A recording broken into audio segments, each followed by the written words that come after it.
Maaga pa lamang ay gumising na ako para ihanda ang susuotin kong damit para mamaya sa pagpunta ko sa Hacienda Medrano. Ngayong araw kasi ang dating ni Vince galing Maynila. Si Vince ay kababata ko. Matanda lamang siya sa akin na 5 taon. Mga bata pa lamang kami ay nangako at nagsumpaan na kami sa harap ng Diyos na magpapakasal kami paglaki namin. Pagka-graduate niya ng elementary ay sa Maynila na ito pinag-aral ng mga magulang niya.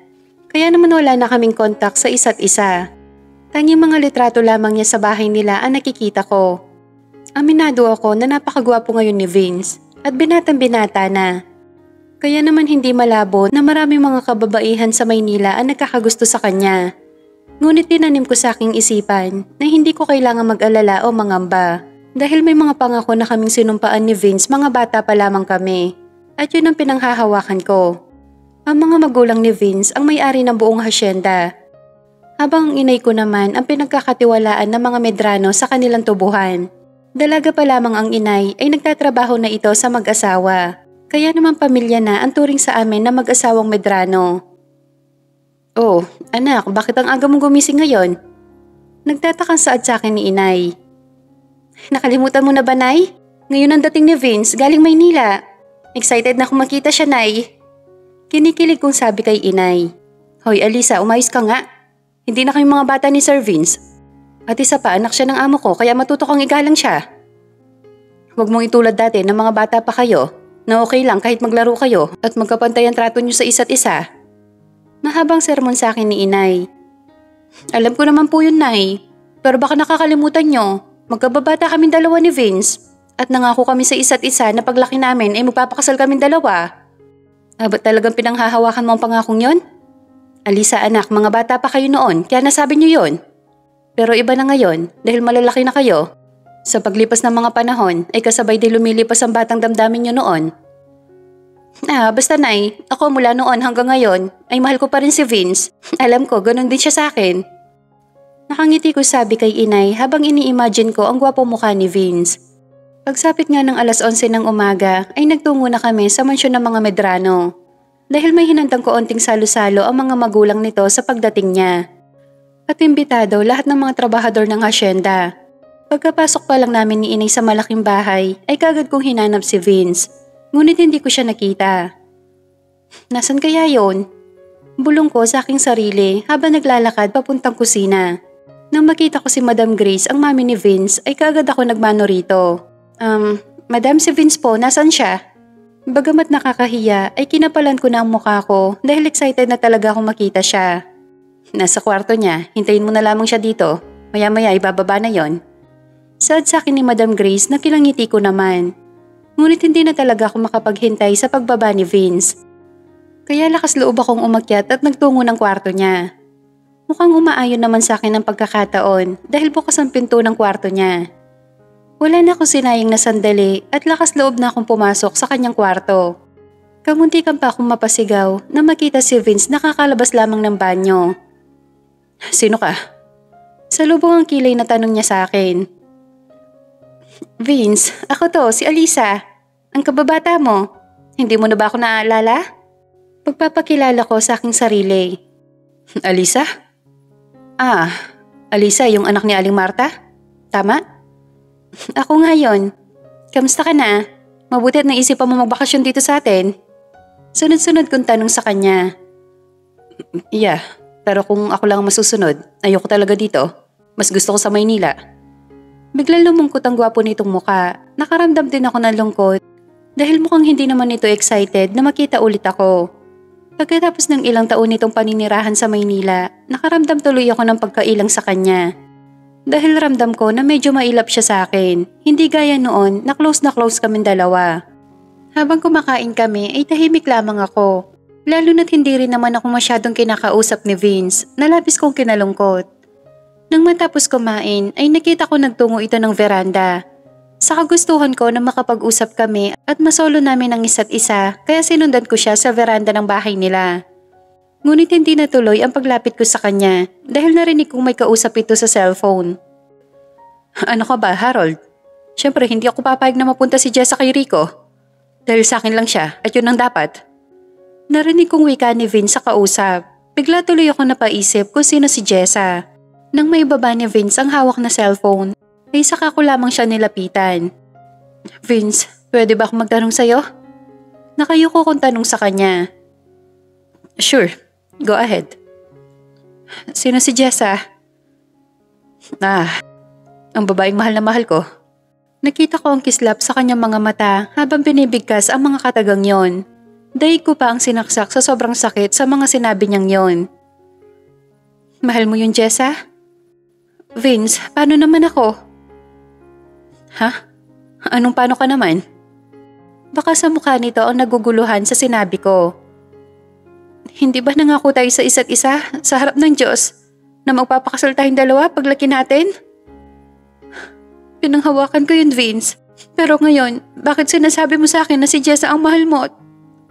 Hindi ko na natuloy pa ang nais ko sabihin dahil sa mga luhang bigla na lamang tumulo sa aking mga mata. Nagulat pa ako nang tumawa ito na malakas sabay tapik sa balikat ko. Ikaw naman, Alisa.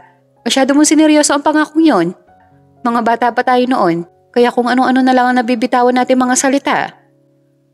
Okay, para sabihin ko sa'yo, Alisa, hindi kita type at gaya ng sabi ko kanina, si Jessa ang mahal ko, okay? Labis ang pagkapahiya ko ng mga sandaling yon. Kung pwede lang na maglaho na lamang ako sa kinatatayuan ko, ay ginawa ko na dahil hindi ko alam kung paano pahaharapin si Vince. Dahil sa nangyari, kaya nauna na akong umuwi ng bahay. Simula ang nangyaring yon ay hindi na ako pumupunta ng hasyenda at iniiwasan ko na rin si Vince. Lumipas ang 1 buwan, ang akala ko ay okay na ako. Pero hindi pa pala dahil masakit pa rin sa akin ang malaman na hindi na matutupad ang pangarap ko na makasal kay Vince. Isang araw, nagulat pa ako nang dumating ng bahay namin si Vince at may dala itong 3 pulang rosas. Anong ginagawa mo dito? Masungit kong tanong sa kanya. Dinadalaw ka. Simula kasi nang dumating ako, 1 beses ka lang nagpunta ng bahay. Busy ako, saka wala naman akong gagawin doon sa inyo, kaya bakit ako pupunta? Ayaw mo ba akong makita? Ang akala ko ba, hinihintay mo ang pag-uwi ko dito? At mahal mo ako? Pero bakit parang iniiwasan mo yata ako? May himig na pagtatampo ang boses nito. Dahil yun ang tama, dahil may Jessa ka naman, di ba? Oh, yan ba ang dahilan kaya iniiwasan mo ako? Alisa, sorry kung pinamukha ko sa'yo na si Jessa ang mahal ko. But I realize na mali pala ako. Kasi ikaw talaga ang totoong nilalaman nitong puso ko. Madamdamin nitong wika na labis na nagpakilig sa akin ng mga sandaling yon. Talaga Vince, ako ang mahal mo? Hindi ang Jessa na yon? Hindi, kaya nga nandito ako, di ba? Dahil gusto ko maging official na mag-on tayong dalawa. Alisa, pwede ba yon? Siyempre, gustong gusto ko, Vince. Nakangiti kong saad sa kanya. Sa gulat ko ay bigla na lamang niya akong niyakap na mahigpit. Simula nga ng araw na yon ay official mag-boyfriend at girlfriend na kami. Nalabis kong kinatuwa. Araw-araw kami magkasama at naglilibot sa buong hasyenda. Isang araw, ginabi kami ng uwi dahil nawili kami sa pamamasyal. Ngunit sa kamalas-malasan ay naabutan kami ng malakas na ulan. Kaya kinailangan naming sumilong sa kubo na nakita namin. Pareho kaming basang-basa ng mga sandaling yon. Hindi nakaligtas sa mga mata ko ang mainit na mga titig sa akin ni Vince. Bakit ganyan ka makatitig sa akin? May dumi ba ako sa mukha? Naiilang kong tanong sa kanya. Wala naman. May nakapagsabi na ba sa'yo, Alisa, na napakaganda mo? Namumungay ang mga mata nito habang titig na titig sa mukha ko. Pakiramdam ko na mga sandaling yon ay pulang-pula na ang mukha ko sa sobrang hiya. Meron naman. Tipid kong tugon kay Vince. Lumapit siya sa akin at nang tuluyan siya makalapit ay hinawakan ng 2 niyang kamay ang mukha ko. Magagalit ka ba sa akin kung hahalikan kita? Mahinang boses na tanong sa akin ni Vince. Hindi naman. Bakit? Gusto mo ba akong halikan? Sa halip na sagutin niya ang tanong ko ay naramdaman ko na lamang ang mainit niyang mga labi na nakalapat na sa mga labi ko. Nung una ay simpleng halik lamang yon. Ngunit kalaunan ay naging mapusok at naging mapaghanap ang mga halik na yon. First time ko ang mahalikan, kaya naman nung una ay nahihiya akong tugunin siya. Pero katagalan ay ginawa ko ang paraan ng paghalik niya sa akin. Hanggang sa nakikipagsabayan na ako sa bawat galaw ng mga labi niya. Ilang sandali pa ay sinandal niya ako sa saradong pintuan. habang pababa ng pababa ang kanyang mga halik sa akin. Gusto ko siyang pigilan, ngunit nadadarang ako sa mga halik at haplos niya sa katawan ko. Ilang sandali pa ay naramdaman ko ang paghuhubad niya sa suot kong blouse. Dahilan para malaya nitong magawa ang gusto niyang gawin sa katawan ko. Na mas lalong nagpabaliw sa akin, lalo na nang tuluyan niyang mahubad ang lahat ng mga saplot ko. Alam ko kung saan kami dadalhin sa ginagawa namin yon. Ngunit wala na akong lakas ng loob na pigilan si Vince. Dahil gusto ng katawan ko ang ginagawa niya at lunod na ako para pigilan ko pa siya. Nang gabing yon ay naipagkaloob ko nga ang sarili ko kay Vince at alam ko na pasaya ko siya dahil siya ang unang lalaki sa buhay ko. Ang akala ko nang dahil sa nangyari sa aming dalawa ay mas titibay at tatatag ang aming relasyon. Ngunit mali pala ako. Dahil simula nang may nangyari sa amin ay unti-unti niya na akong iniiwasan. Halos hindi ko na siya mahagilap na labis kong kinalungkot. Isang araw ay sumama ako kay inay sa mansyon para makita si Vince. Para wala na siyang dahilan pa para iwasan ako. Mukhang umaayon naman sa akin ang pagkakataon. Dahil pagdating namin ng hasyenda ay kumakain sila ng agahan. Nakita ko nagmamadaling tinapos ni Vince ang pagkain at pagkatapos ay nagpaalam itong aakyat na sa kanyang kwarto.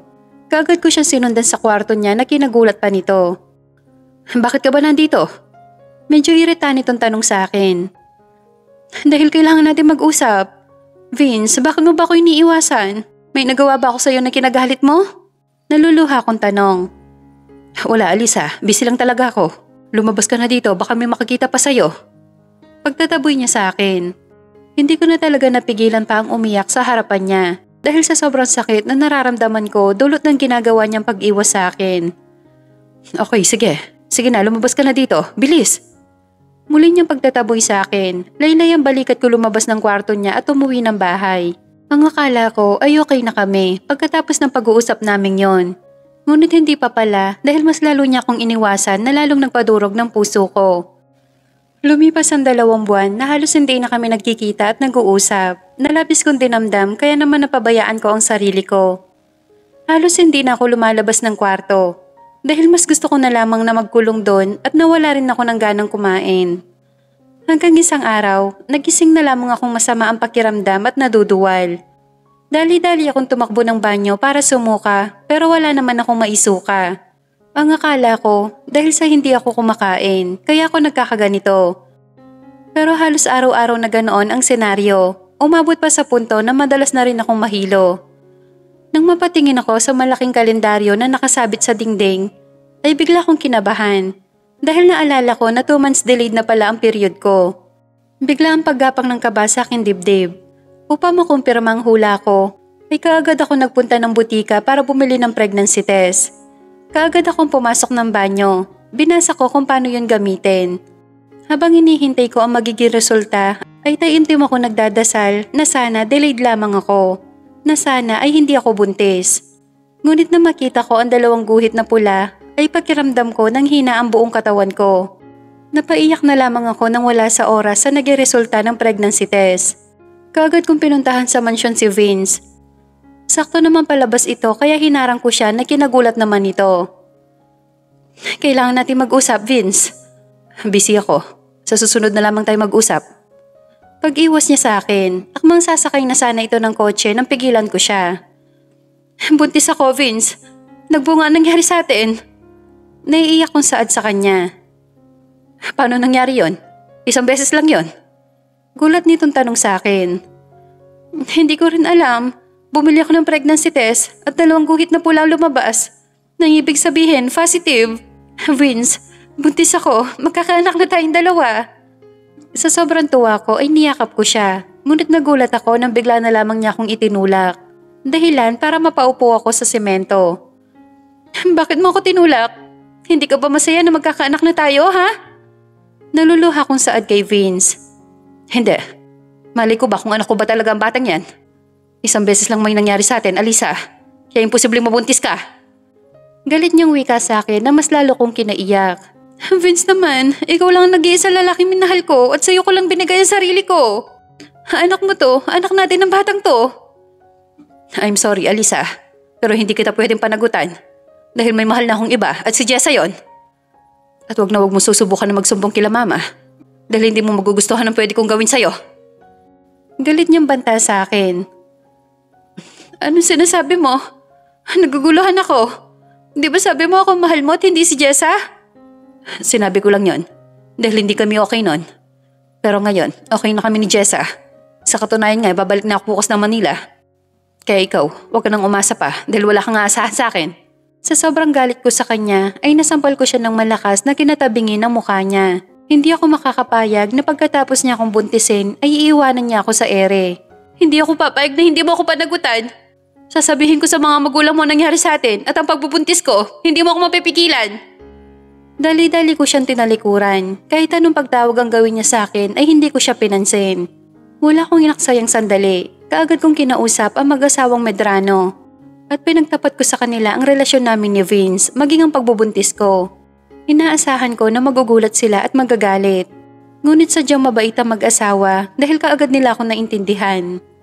Nangako sila sa akin na kakausapin nila si Vince at ipapakasal kami sa lalong madaling panahon. Vince point of view. Labis ang inis na nararamdaman ko ng mga sandaling yon kay Alisa dahil ang lakas ng loob nitong takutin ako. Nasasabihin nito sa mga magulang ko ang tungkol sa amin dalawa.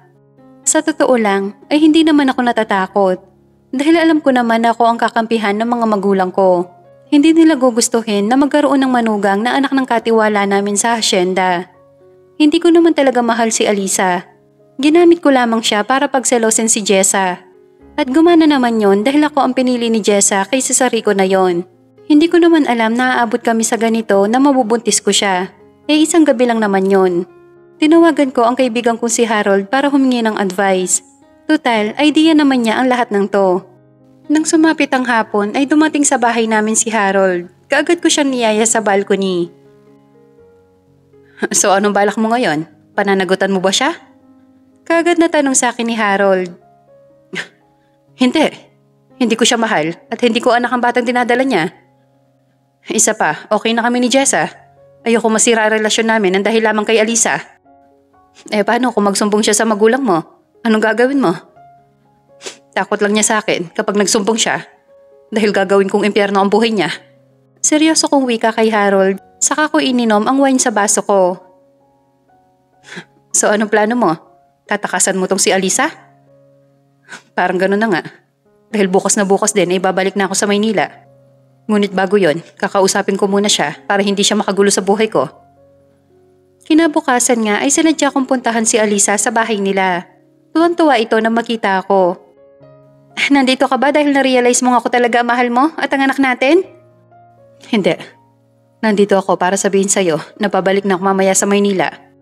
Tungkol naman sa baby, kung ako talaga ang ama niya, huwag ka mag-alala dahil bibigyan ko siya ng sustento. Yun lamang ang kaya kong maibigay sa'yo, Alisa. Sana matanggap mo yon. Hindi ko matatanggap yon. Ilang taon ako naghintay sa'yo, tapos nung bumalik ka, lahat binigay ko sa'yo, pati ang katawan ko. Dahil akala ko, mahal mo ko. Pero bakit mo ako sinasaktan ng ganito?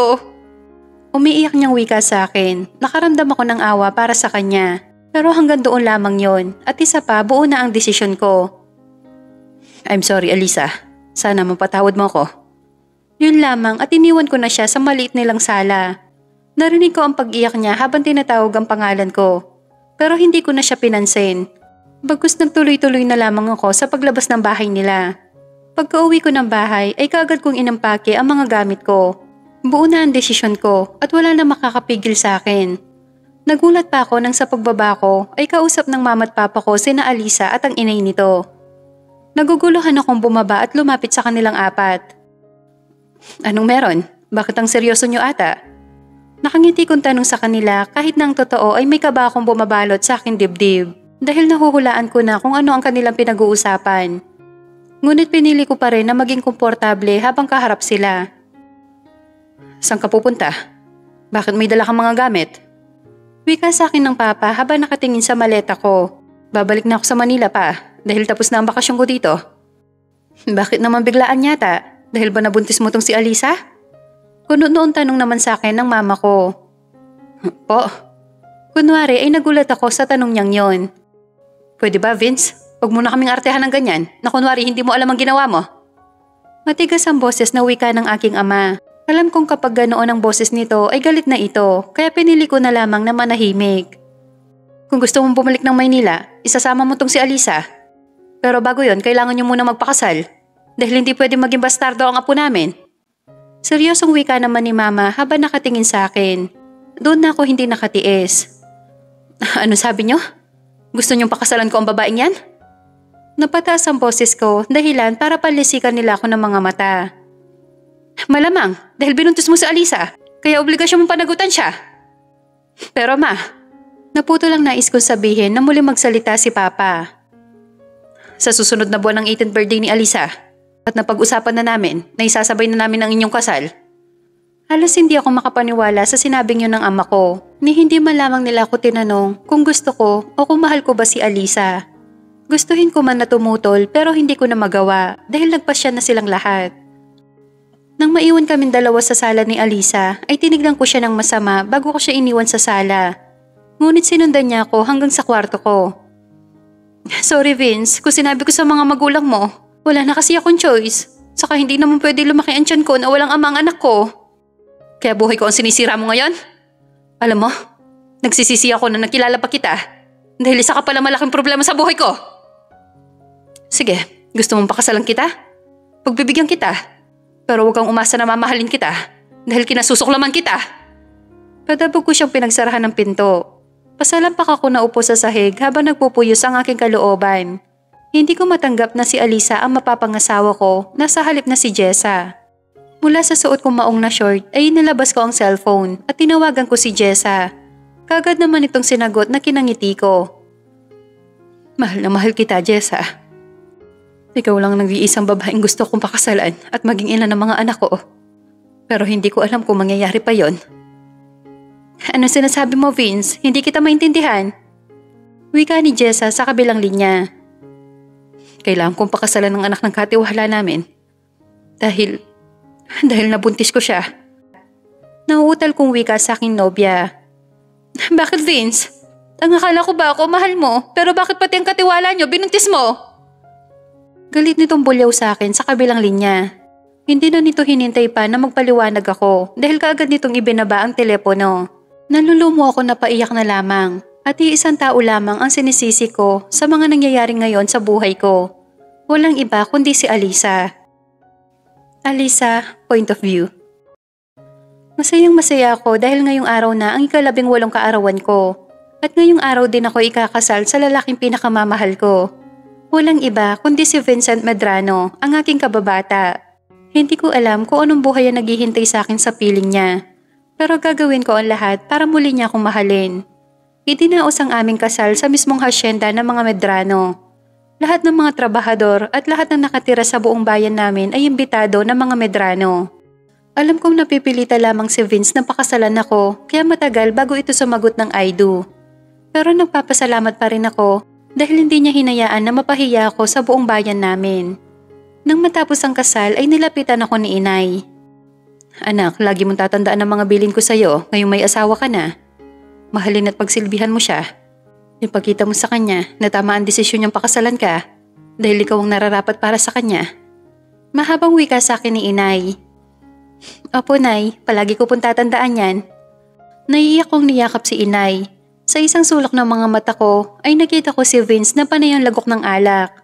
Nagpaalam muna ako kay Inay para lapitan ang asawa ko. Vince? Tawag ko sa pangalan niya. Nilingon niya ako ngunit tinignan lamang niya ako ng masama. Kung nakakamatay lamang ang mga titig niyang yon, ay baka kanina pa ako bumulagta sa semento. Tama na yan, lasing ka na. Mahinahon kong saway sa kanya, ngunit sa gulat ko ay tumayo siya. Hinila niya ako papasok ng mansyon nila. Sa kwarto niya kami humantong.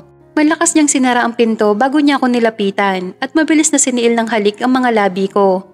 Vince, nauutal kong sambit sa pangalan niya, ngunit patuloy pa rin ang ginagawa niyang paghalik sa mga labi ko. Ilang saglit pa ay pinakawalan na rin niya ang mga labi ko, ngunit tinulak niya ako pahiga ng kama niya. Ito ba ang gusto mo? Pwes, mag-honeymoon tayo. Ibibigay ko ang gusto mo. Vince, lasing ka lang. Hindi mo alam ang ginagawa mo. Naiiyak kong saad sa kanya. Alam ko ang ginagawa ko. Kaya nga kita nabuntis, di ba? Dahil malandi ka. Kagad mong ibinigay sa akin ang sarili mo para mapikot mo ako. Pwes, nagtagumpay ka. Dahil nakuha mo na ang gusto mo habang ako naman ay miserable. Hindi yan totoo. Pareho nating ginusto ang nangyari sa atin ng gabing yon.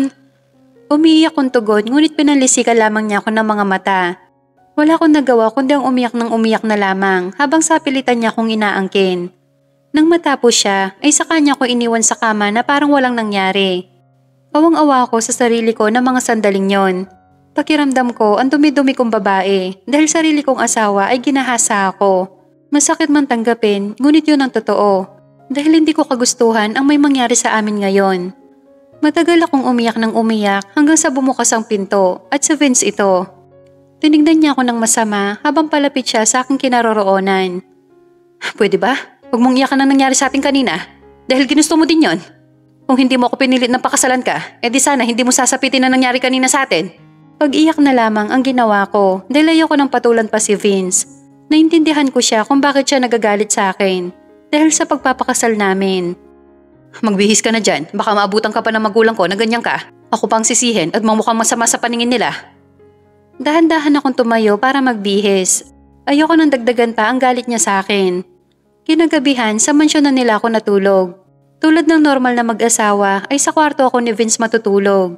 Ngunit sa halip na sa kama ay sa malamig na sahig dahil yun ang gusto niya.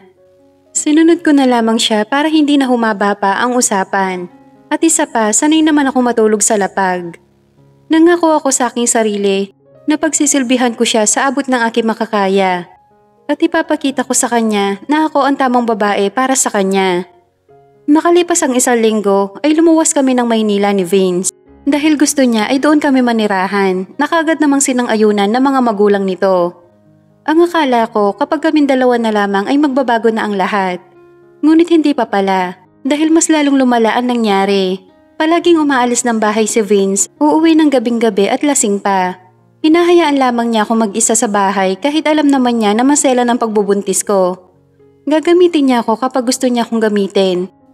At pagkatapos ay iiwan na parang basahan sa isang tabi. May mga pagkakataon na gusto ko ng sumuko. Ngunit para sa anak ko ay kailangan ko maging matatag. Naniniwala akong darating ang araw na babalik din ang dating pagmamahal sa akin ni Vince at magiging masaya kaming pamilya. Isang umaga, habang natutulog ako ay bigla ko na lamang naramdaman ang malamig na tubig sa aking katawan. Dahan-dahan kong iminulat ang aking mga mata at mukha ni Vince ang aking nakita na may hawak pa itong tabo. Vince, usal ko sa pangalan niya sa nilalamig na boses. Mabuti naman at gising ka na. Bumangon ka na dyan at ipagluto mo ako ng almusal. Dali! Galit niyang utos sa akin. Masama kasi ang pakiramdam ko eh. Si Aling Linda na lamang ang magluluto ng agahan mo. Wala na dito si Aling Linda. Pinaalis ko na siya. Simula ngayon, ikaw na ang gagawa ng mga gawaing bahay dito. Maliwanag? Pero Vince, hindi ko kaya. Alam mo naman masela ng pagbubuntis ko. Kailangan ko mag-bed rest. Wala akong pakialam kung maselan man ang pagbubuntis mo o kung ano man. Basta ang utos ko sa'yo ang sundin mo. Dahil kung hindi ay malilintikan ka sa akin. Kahit masama ang aking pakiramdam ay kinailangan kong bumangon para magluto ng pagkain namin. Ayokong lalong magalit sa akin ng asawa ko. Kaya lahat ay gagawin ko mapasaya ko lamang siya. Pagkamat hirap na hirap akong kumilos ay natapos ko din ang pagluluto. Naligo muna ako bago tawagin si Vince. Naabutan ko siya nanonood ng TV. Nakahanda na ang pagkain mo, Vince. Pwede ka nang kumain. Wika ko sabay lakad palapit sa pintuan. Ngunit tinawag niya ako. Nang makalapit ako sa kanya, ay inutusan niya akong maupo ng kama na kaagad ko namang sinunod. Nagulat na lamang ako nang halikan niya ako sa batok, paakyat sa tenga ko. Vince, wag. Saway ko sa kanya. Ngunit hindi niya ako pinansin. Bagkus mas lalo pa siya naging agresibo, kaya napilitan akong itulak siya. Nagulat na lamang ako nang sampalin niya ako ng malakas na kinaaray ko. Ang kapal na mukha mong tanggihan ako? Bakit? Sino ka ba sa akala mo, ha? Nagpupuyas niyang bulyaw sa akin habang dinuduro niya ako sa aking muka. Vince, hindi naman sa ganon. Pero masama nga kasi ang pakiramdam ko. Sabi din ng doktor ay bawal muna tayong magsiping. Kalokohan. Huwag ka maniniwala sa lintik na doktor na yon. Dahil hindi naman totoo lahat ng mga sinasabi niya. Ako ang paniwalaan at sundin mo dahil ako ang nakakaalam ng tama para sa'yo. Wala ko nagawa nang sakupin niya bigla ang mga labi ko at marahas na punitin ang aking mga saplot. Tanging pag-iyak na lamang ang nagawa ko ng mga sandaling yon. Hindi ko akalain na sasapitin ko to sa kamay ng lalaking pinakamamahal ko. Walang pag-iingat na inangkin niya ako. Wala siyang pakialam kung nasasaktan na ako sa maling paraan ng paggamit niya sa katawan ko. Basta makapaglabas lamang siya ng init ng katawan niya ay kontento na siya. Nang matapos niya akong gamitin ay kagad niya akong iniwan sa higaan. Kahit masakit ang buong katawan ay pinilit ko pa rin na tumayo para pagsilbihan siya. Lumipas pa ang mga araw, ngunit mas lalo lumala ang pagmamalupit niya sa akin. Masakit man para sa akin ay isang desisyon ang kailangan kong gawin bago mapahamak ang anak ko. Mabilis kong inimpake ang mga gamit ko, buo na ang desisyon ko. Iiwan ko na si Vince kahit pa sobra-sobra ang pagmamahal ko sa kanya. Kailangan kong iligtas ang anak ko sa sarili niyang ama bago pa mahuli ang lahat.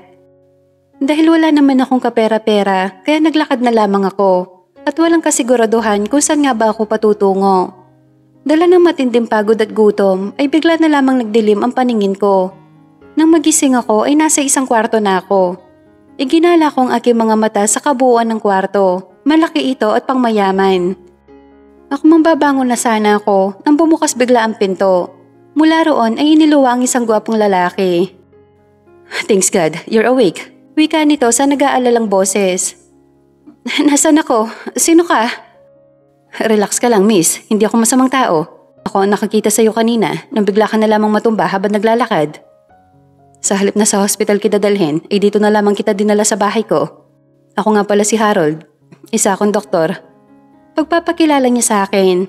"Salamat po sa pagliligtas niyo sa akin. At sa baby ko. Pero wala po akong perang pambayad sa inyo eh." "It's okay. Huwag mo nang problemahin yon. Doktor ako at tungkulin ko na iligtas sa mga tao na nangangailangan ng tulong ko." "Salamat po. Napakabait niyo, Dok. Nakakahiyaman ngunit gusto ko po sanang humingi sa inyo ng isang pabor. Sana mapagbigyan niyo po ako." "Sure. Anything." "Wala po ako mapupuntahan eh. Kung okay lang po sana sa inyo, pwede po ba na dumito muna ako kahit pansamantala lang po?"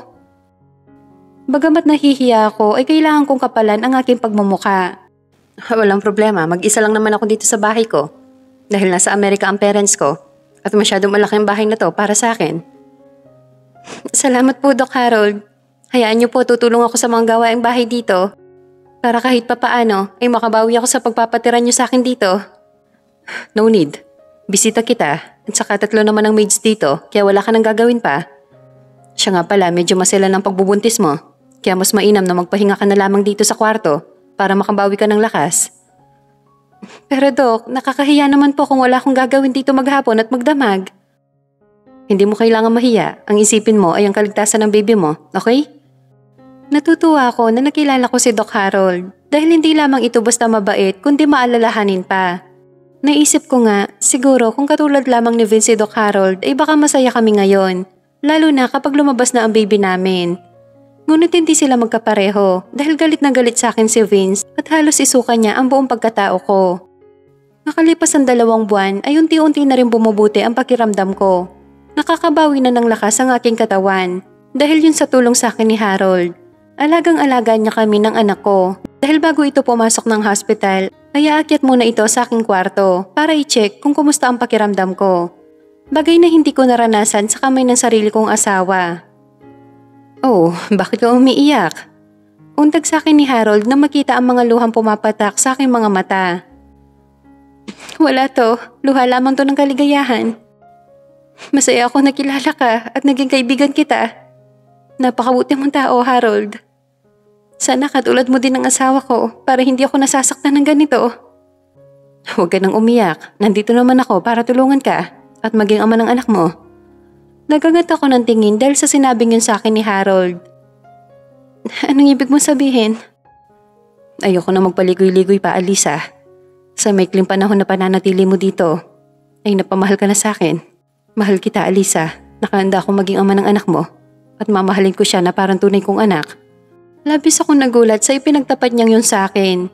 Ngunit ramdam ko ang katotohanan sa mga katagang binibitawan niya sa akin.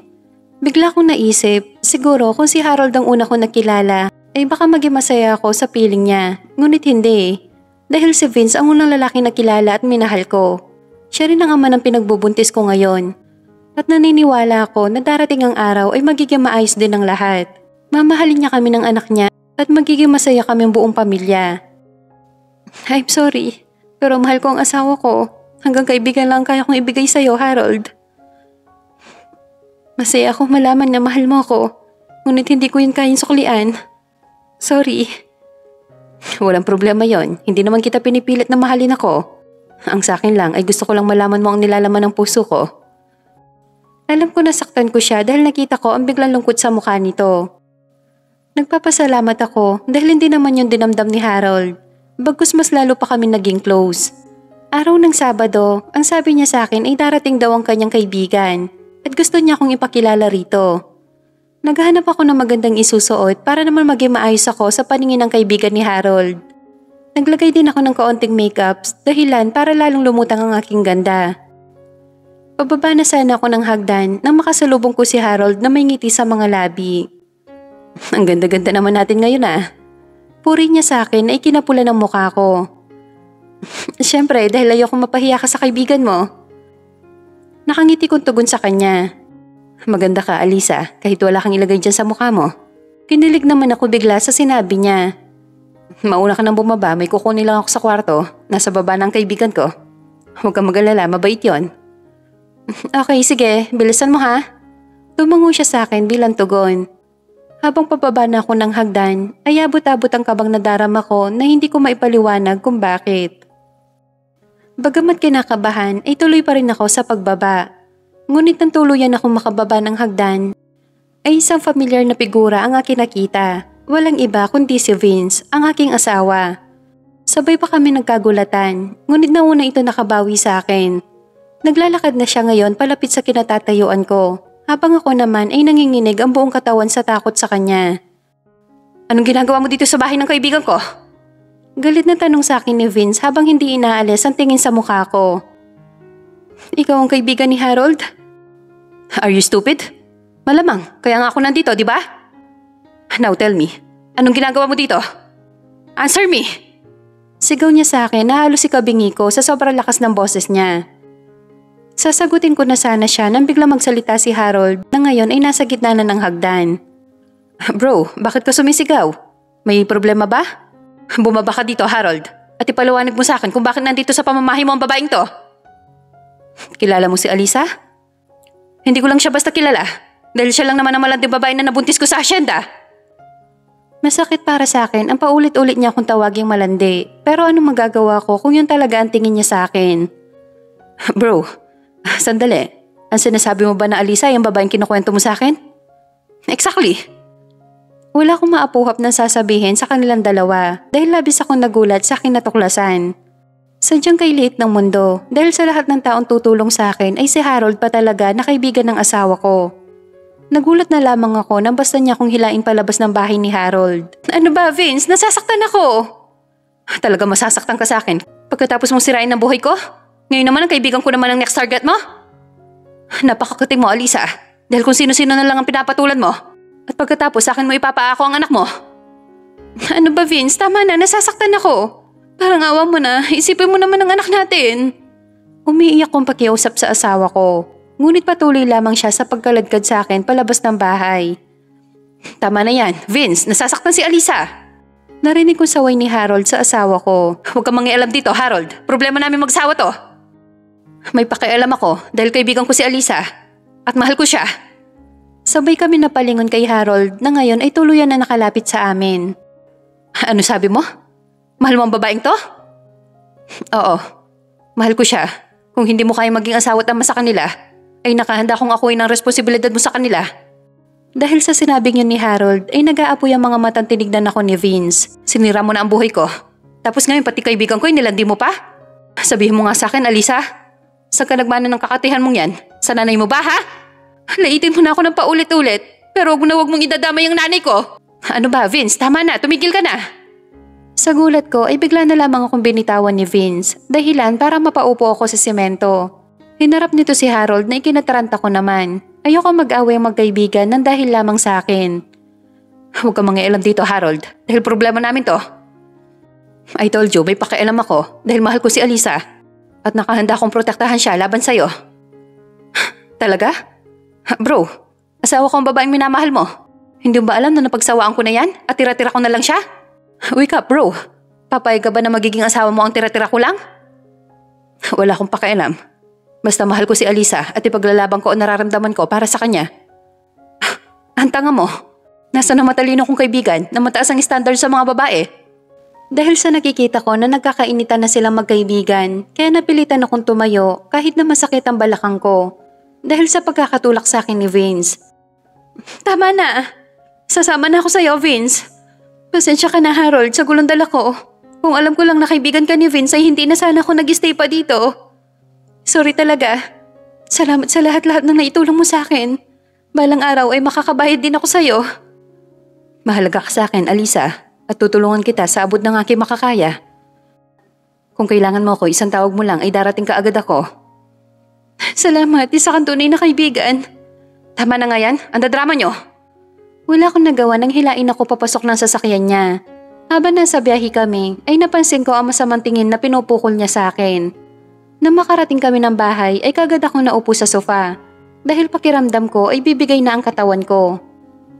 Sabihin mo nga sa akin, Alisa, paano kayo nagkakilala ni Harold? At anong ginawa niyo habang nasa bahay ka niya? Nagtatalik ba kayo, ha?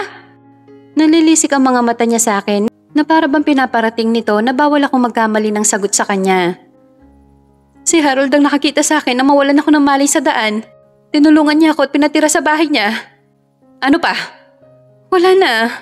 Mabait si Harold, ni minsan na hindi niya ako naisipang gawan ng masama. Oo naman. Pero alam mo kung kanino ako walang tiwala? Sa'yo.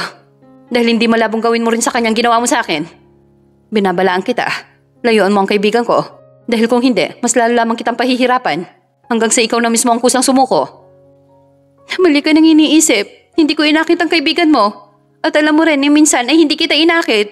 Oo, may nangyari sa atin. Pero hindi kita inakit dahil ikaw ang nauna lumapit sa akin. Anong gusto mong palabasin? Nako ang nagbigay ng motibo kaya may nangyari sa atin? Oo, Vince. Dahil yun naman talagang totoo.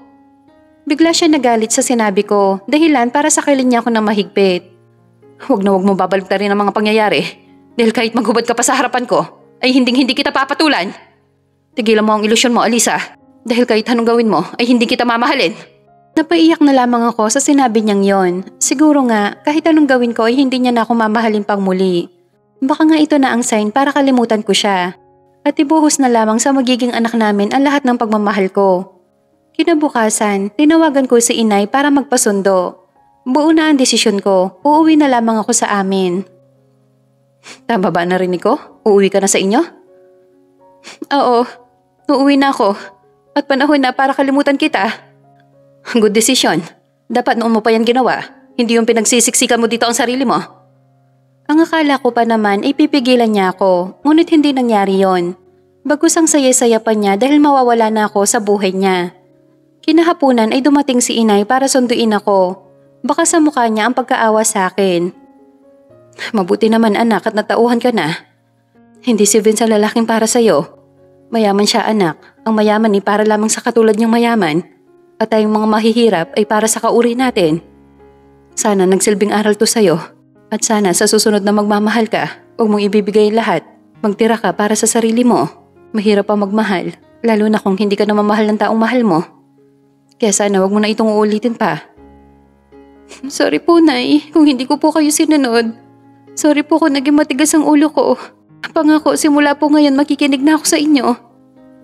Simula nga na makabalik ako sa amin ay tuluyan ko nang kinalimutan si Vince. Pinatunayan lamang niya sa akin na kahit kaunti ay wala na siyang pagmamahal sa akin, lalo na sa magiging anak namin. Oo, masakit pero unti-unti ko na rin natatanggap na kahit kailan ay hindi siya magiging bahagi ng buhay namin mag-ina. Isang umaga, isang bisita ang hindi ko inaasahan dumating galing Maynila. Harold? Gulat kong sambit sa pangalan niya. Hindi mo ba ako papapasukin? Niluwagan ko ang pintuan para makapasok siya. Kumusta ka na? Okay naman ako. Ito, konti panahon na lamang at lalabas na ang baby Venice ko. Ang gandang pangalan. Kaya lang katunog ng pangalan ni Vince. Sabay pa kami nagkatawa ng dalawa. Siya nga pala, marami akong pasalubong sa inyo. Nasa kotse. Di akong magugustuhan mo yon. Naku, nag-abala ka pa. Pero salamat talaga ha.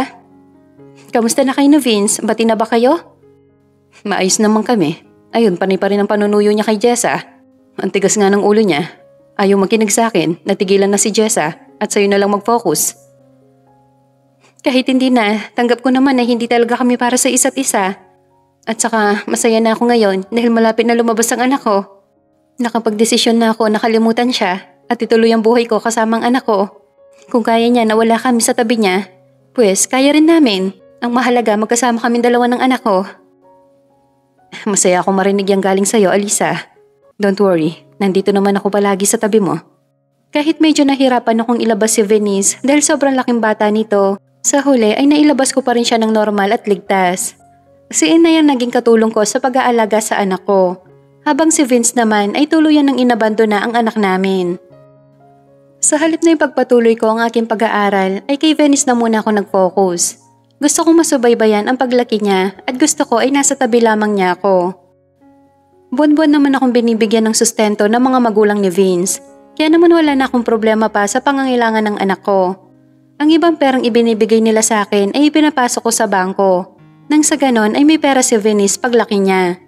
Ang huli kong balita kay Vince ay tuluyan na itong hindi binalikan ni Jessa dahil nakahanap ka agad ito ng kapalit ni Vince. Sa totoo lang ay nakaramdam ako ng guilt dahil kasalanan ko kung bakit ganon ang nangyari sa relasyon nila. Kung sinarili ko na lamang sana ang nararamdaman ko para sa kanya ay hindi na sana kami masasaktan ng ganito. Ngunit huli na ang lahat dahil hindi na maibabalik pa ang mga nangyari. Maging aral na lamang ito na huwag padalos-dalos ng desisyon. 7 years later.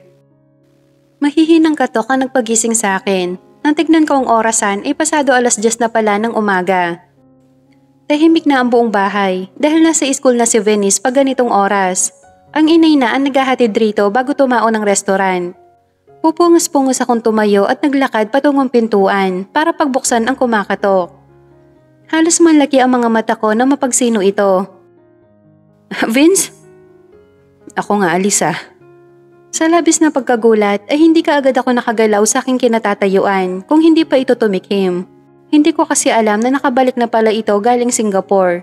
Dahil wala naman nababanggit ang mag-asawang Medrano.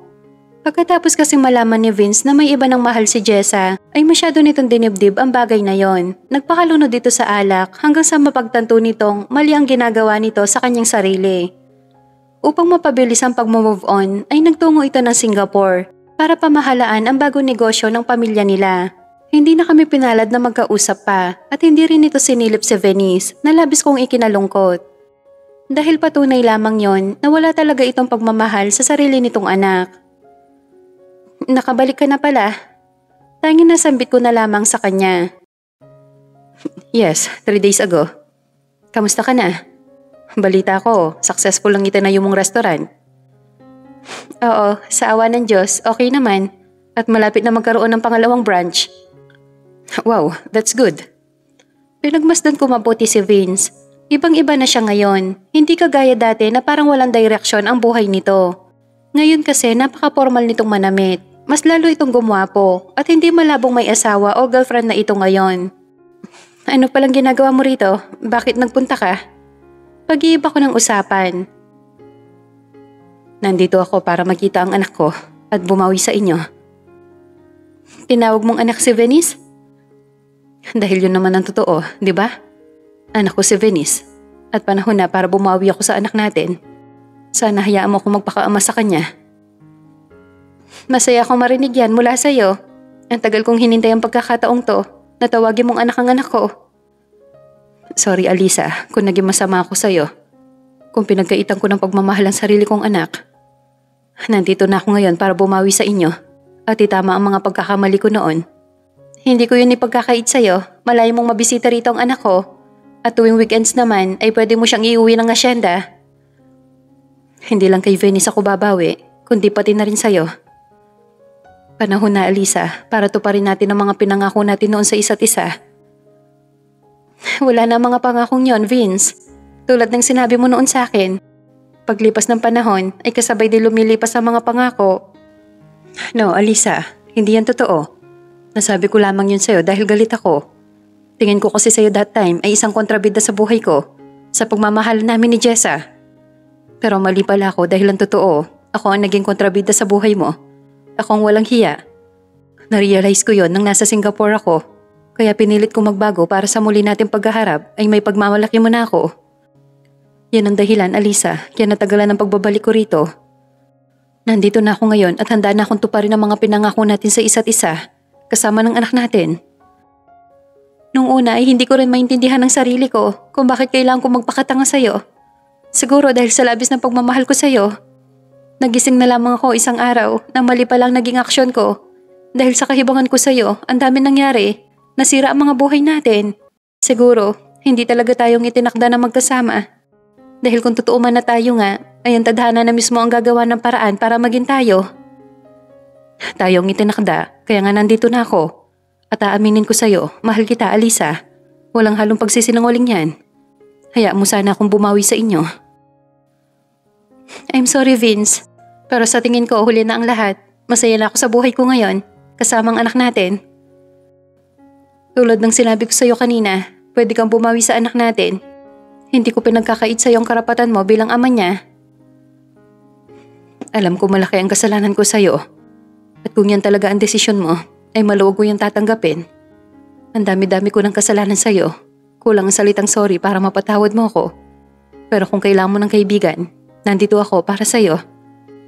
Dahil sa pag-uusap namin ni Vince, kahit papano ay gumaan ng aking dibdib. Naibsan na ang sakit na ilang taon kong kinikimkim. Tulad ng napag-usapan namin ni Vince ay ipinakilala ko nga siya sa anak namin at nakita ko sa mga mata ng anak ko kung gaano ito kasaya na makilala ang ama niya. Tinutuo nga ni Vince ang sinabi niya dahil walang araw na hindi niya ipinaparamdam sa anak namin ang pagmamahal niya. Nang mga sumunod na araw ay lalo ako naging busy dahil malapit nang magbukas ang pangatlong branch ng restaurant namin.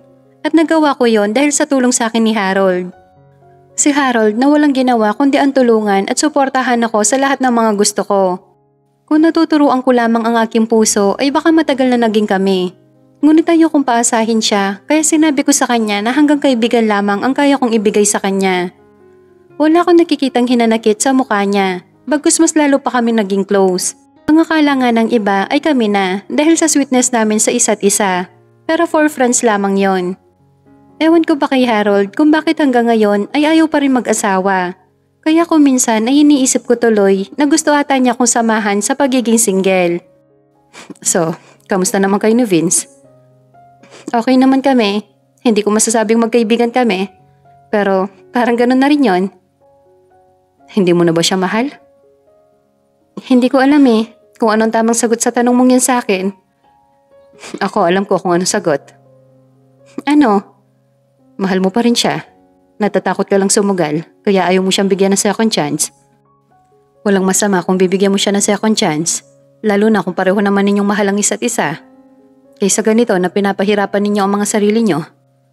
Huwag kang matakot sumugal sa taong mahal mo, dahil hindi mo malalaman kung nagbago na ba siya kung hindi mo susubukan. Sundin mo ang nilalaman ng puso mo, Alisa, bago pa mahuli ang lahat.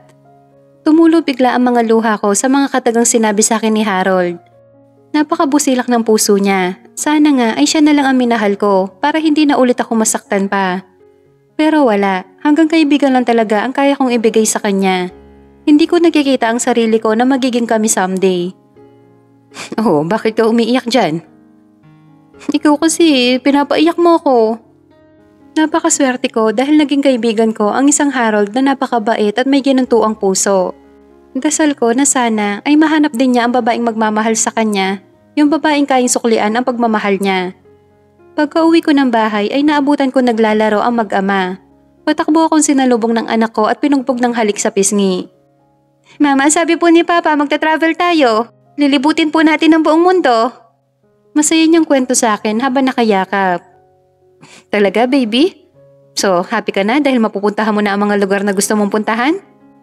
Opo, Mama. Super happy. At excited na po akong sumakay ng eroplano. Tapos kakain ako doon ng maraming-marami.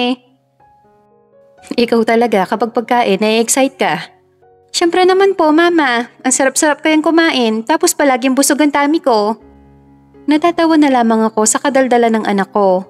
Lalo na ang pagiging magana nitong kumain na namanan nito sa papa niya. Si Vince na ang nagpatulog rito habang ako naman ay nagpahinga muna. Sobra kasi ako napagod sa restaurant. Tulog na si Venice. Napamulat pa ako ng mga mata nang marinig ko ang boses ni Vince na ngayon ay nasa harapan ko na pala. Salamat. Maikli kong sagot sa kanya. Kamusta maghapon mo? I think sobra kang napagod. Oo nga ang dami kasing customers. Kaya kailangan ko magdagdag ng tauhan. Gusto mo ba na tulungan kita? Hindi na kailangan, kaya ko naman. Saka sa susunod na linggo, magdadagdag na ako ng mga tao. Okay, pero kapag kailangan mo ng tulong, nandito lang ako para tulungan ka. Salamat. Siya nga pala, kumain ka na ba? Gusto mo ba na mag-dinner tayo? Hindi na, itutulog ko na lamang to. Bukas na ako kakain. Hindi pwede, masamang matulog na walang laman ng tiyan. Ngunit hindi ko na inintindi pa ang mga sinasabi sa akin ni Vince dahil sobrang pagod at antok na talaga ako. Mahihinang tapik sa balikat ang nagpagising sa akin. Nang magmulat ako ng mga mata ay mukha ni Vince ang nakita ko. Gising ka muna para kumain. Nakangiti niyang wika sa akin. Hindi na nga ako kakain, gusto ko nang matulog. Nakapikit kong tugon sa kanya.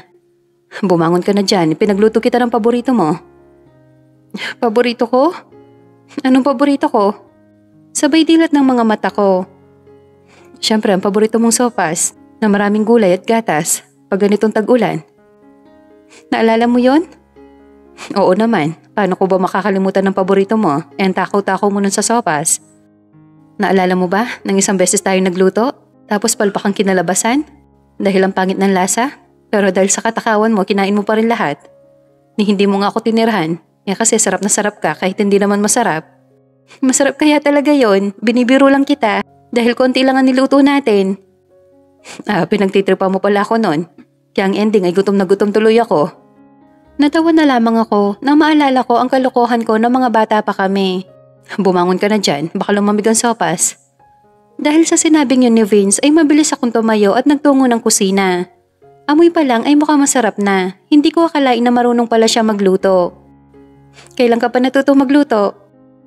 Nung nasa Singapore ako, nag-aaral ako magluto dahil nakakasawa palang kumain araw-araw sa restaurant. Una ko niluto ay ang sopas. Siyempre yung first attempt ko ay palpak. Ngunit sinubukan ko ulit hanggang sa makuha ko na ang tamang pagluluto. Lahat ng mga paborito nating pagkain ay inaral ko talaga lutuin para pagbalik ko dito ay paglulutuan kita ng mga paborito mo. Ewan ko pero bigla akong kinilig sa kwento niya. Pero syempre hindi ako nagpahalata, mahirap na. Dahil sobrang sarap na niluto niyang sopas kaya naubos namin yon. Siya na rin na nagligpit ng mga pinagkainan namin. Nakikita ko naman ang malaking pagbabago ni Vince, ngunit hindi ko maiwasan na hindi matakot. Gusto ko siyang bigyan ng second chance, ngunit napapangunahan ako ng takot. Takot na baka maulit-ulit ang nangyari noon, at takot na baka masaktan ulit ako. Ngunit tama si Harold, hindi ko malalaman kung hindi ko susubukan. At dapat nakahanda ako sumugal sa laro ng pag-ibig. Ang lalim ata ng iniisip mo, may problema ba? Wala naman, bakit mo naitanong? Kasi kanina pa ako rito pero hindi mo ako napapansin. Huwag mo na lang akong pansinin. Sige na, umuwi ka na, malalim na ang gabi. Salamat sa masarap na sopas. Tumango na lamang siya sa akin bilang tugon. Kinabukasan, nagulat ako nang pagdating ko sa restaurant ay nakita ko si Vince na busy sa pag-aasikaso sa mga customers. Gusto ko man siyang tanungin ay hindi ko magawa dahil sa dami ng customer at sunod-sunod na mga order. Ngunit napansin ko na mas dumami ang mga customers kong mga babae. Siguro, nagwagwapuhan kay Vince. Sa bagay, totoo naman talaga nagwapo si Vince at walang babae ang hindi magkakakrush rito.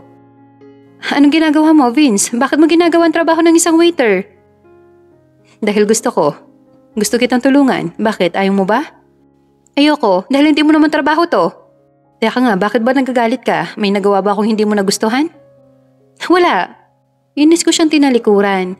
Dahil kahit ako man ay hindi ko alam kung bakit ako nagagalit. Pagbalik ko ay marami mga bulaklak ang sumalubong sa akin. Saan galing ang mga bulaklak na to? Tanong ko sa sarili ko habang pinagmamasdan ang mga bulaklak. Galing sa akin. Napalingon ako bigla kay Vince na ngayon ay palapit na sa akin at may 3 red roses na hawak. Vince, inabot niya sa akin ng 3 red roses. Para saan ang mga red roses na to? Para sa'yo, asawa ko. Sorry, hindi ko kasi alam kung anong bulaklak ang paborito mo eh. Kaya binili ko na lamang ang lahat ng klase ng mga bulaklak. Pinagmasdan ko ang restaurant na nagmukha ng flower shop dahil sa dami ng mga bulaklak na nakalagay. Bakit mo naman ako binibigyan ng mga bulaklak? Tsaka, anong tinawag mo sa akin? Asawa ko. Bakit? Ayaw mo ba natawagin kitang asawa ko? Bakit mo naman akong gustong tawagin na asawa mo? Dahil totoo naman na asawa kita. Sa pagkakaalala ko kasi ay kinasal lang tayo, pero hindi mo ako itinuring na asawa. Na pinagsisihan ko, Alisa, dahil naging masama ako sa'yo. Kaya ako nagbalik para itama ang lahat at maging mabuting asawa sa'yo at ama sa anak natin. Pero huli na ang lahat, Vince. Matagal na tayong tapos at natatakot ako muling buksan ang puso ko para sa'yo dahil baka masaktan na naman ako. Huwag kang matakot, Alisa, na buksan ang puso mo para sa akin. Dahil sisiguraduhin ko sa pagkakataong to ay hindi ka na masasaktan pa muli. Mahal na mahal kita, Alisa. Kaya sana huwag kang matakot na magtiwalang muli. Hindi man ako maging perpekto na asawa mo. Ngunit sisiguraduhin ko naman na mamahalin kita ng buong buo at ikaw lang ang nag-iisang babaeng mamahalin ko. Ngayon hanggang sa aking pagtanda. Pero Vince, please Alisa, magsimula ulit tayo ng panibagong yugto at tuparin na natin ang mga pangako natin noon. Bagamat natatakot pa rin ako ay kailangan ko sundin ang nilalaman ng puso ko. Wala namang masama kung bibigyan ko ng second chance si Vince dahil nakikita ko naman ang pagbabago niya. Ibang-iba na siya sa Vince noon at naniniwala ko na this time ay magiging masaya na kami. Alang-alang na rin sa anak namin, kaya pansamantala ko munang kakalimutan ang takot dito sa aking puso. Tinanggap ko muli sa buhay ko si Vince. Labis na natutuwa ang mga magulang namin dahil sa wakas buo na kami bilang isang pamilya. Pinutunayan nga sa akin ni Vince na nagbago na siya dahil walang araw na hindi niya ako pinapasaya at sinusupresa ng kung ano-ano na nakakataba ng puso. Bagamat may kaunting agam-agam pa rin sa aking puso, ngunit mas nanaig pa rin ang pagmamahal ko para sa kanya. At alam ko, sa pagkakataong to ay tuloy-tuloy na ang kasiyahang nadarama ko.